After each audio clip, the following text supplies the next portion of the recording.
मेरे प्यारे साथियों, वाहिगुरु जी का खालसा, वाहिगुरु जी की फतेह।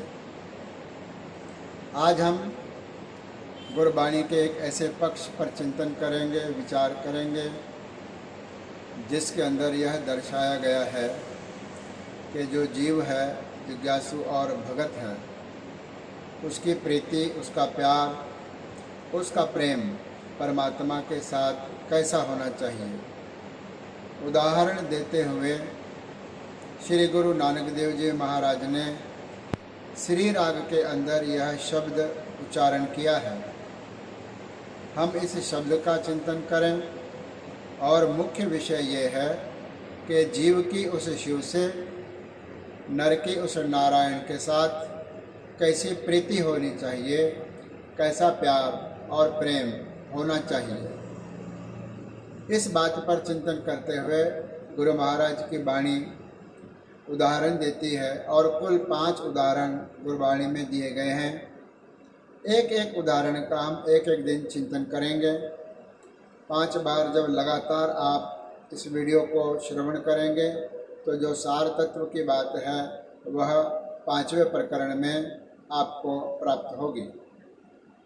गुरु महाराज प्रमाण करते हैं, रेमन ऐसे हर्षों प्रीत कर, जैसे जल कमलेह।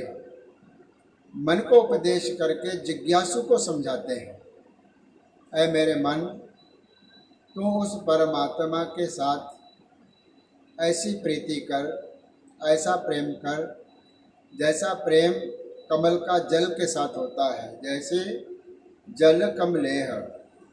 ऐ मेरे मन, तू उस परमात्मा के साथ इस प्रकार का प्रेम कर, इस प्रकार की प्रीति कर, जैसी प्रीति कमल की होती है जल के साथ अथवा पानी के साथ। वह कैसी प्रीति होती है?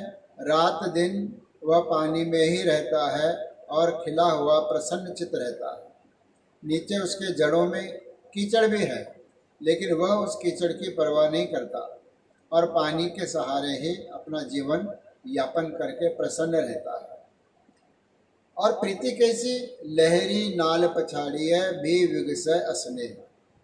लहरी का अर्थ है कि जिस सरोवर में वह कमल का फूल है, वहाँ हवा के चलने से लहरें भी उठती है और उन लहरों के जो थपेड़े हैं वह कमल के फूल पर पड़ते हैं।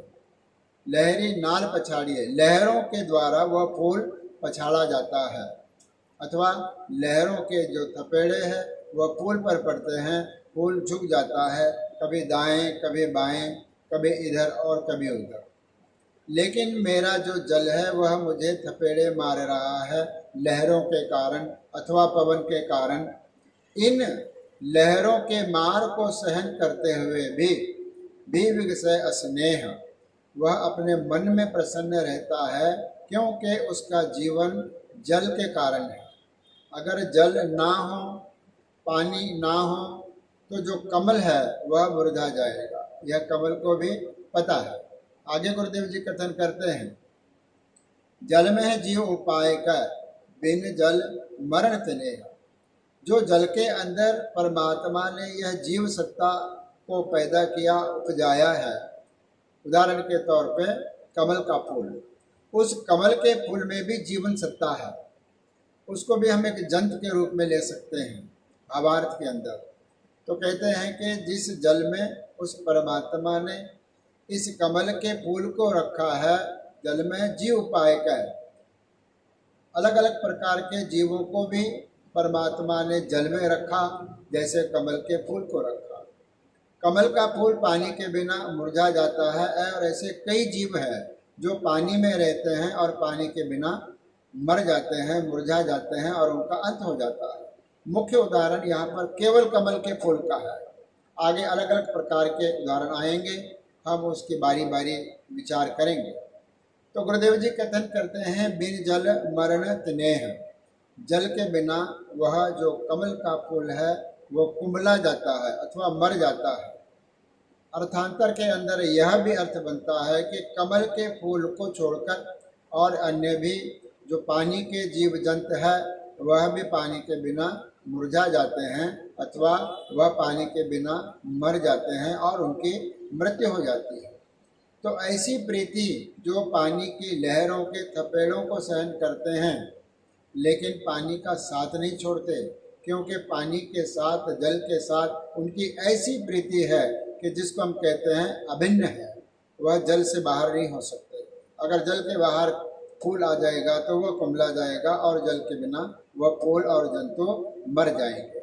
ऐसी प्रीत जो मरण तक यानी जीवन पर्यंत जो प्रीति निभ जाए, जो प्रेम निभ जाए, जो प्यार निभ जाए, ऐसा प्यार, ऐसा प्रेम हमें जीव को उस परमात्मा के साथ करना चाहिए। यह एक उदाहरण हुआ, ऐसे और 4 उदाहरण हैं।